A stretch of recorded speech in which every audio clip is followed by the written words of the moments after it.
I was standing in the kitchen at midnight when my sister Reagan walked in like nothing happened. She had just returned from her 4 months in Tokyo learning Japanese. Max, our 8-year-old brother, ran up holding a snack pack with Japanese letters all over it. Reagan, what does this say? Can I have some? Reagan grabbed the pack, looked at it for 2 seconds, and started talking fast. It says rice and seaweed and some spices. Totally safe, buddy. No nuts or anything bad. She even pointed at random parts like she knew. I watched her face. She had that same look from when we were kids. Max took a bite right there. About 20 seconds later, he started coughing hard. His eyes got wide. He scratched his neck. Reagan, did you even check?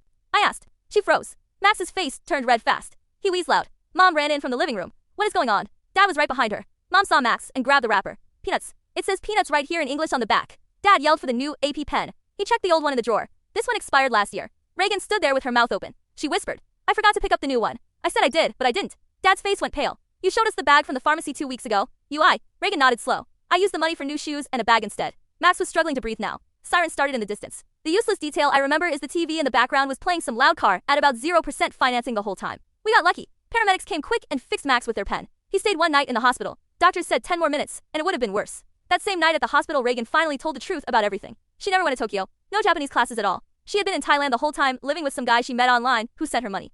She faked all the photos with filters and old pictures from a school trip years ago. She even practiced fake Japanese words she looked up on her phone before calling us. Mom just sat there quiet. Dad asked why she lied again after all the other times. Reagan said she didn't want us judging her life. But the lies kept getting bigger. When she was 17, she told everyone she won a scholarship to study art in Paris. Printed fake letters, made a whole fake email account. Mom called the school and found out it was all made up. She was actually hanging out with some older guy from the mall. At 19, she said a famous photographer discovered her and flew her to New York for a shoot. Posted pictures. We believed her until the credit card bill showed hotel charges in Las Vegas instead. She got mad at us for checking. Said we didn't trust her. Now here we were again with Max, almost hurt bad, because she lied about the AP pin and the trip. She even showed us a fake boarding pass on her phone before she left. The $1,800 she was supposed to use for Max's medicine and school stuff? She spent it on clothes and trips with that guy. I sat in the hospital chair thinking about all the times before. Like when she was 15 and said she got picked for a dance team in LA, begged for plane tickets. Dad almost bought them until he saw the email was from a free account. She cried and said we ruined her chance. But it was just another story. The lies never stopped. They just changed. Now Max was sleeping in the hospital bed with tubes in his arm. Reagan sat in the corner, crying quiet. She pulled out her phone and showed Dad a message.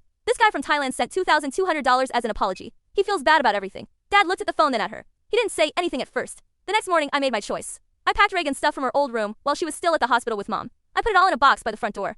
When she got home, I told her straight. You can't stay here anymore. Not after what happened with Max. She tried to argue, said it was one mistake. I shook my head. It's not one. It's every time. I handed her the box. She took it and left that afternoon. I changed the locks the same day. Used the $2,200 that came in to pay for Max's new medicine supply for the whole year and some extra for his school books. Mom and Dad agreed. The house felt different after. Quieter. I started saving my own money for night classes instead of waiting for anyone else to help. Max got better fast and asked for that snack again, but we threw all the old stuff out. I felt good knowing I did something real for once. No more waiting for the next lie.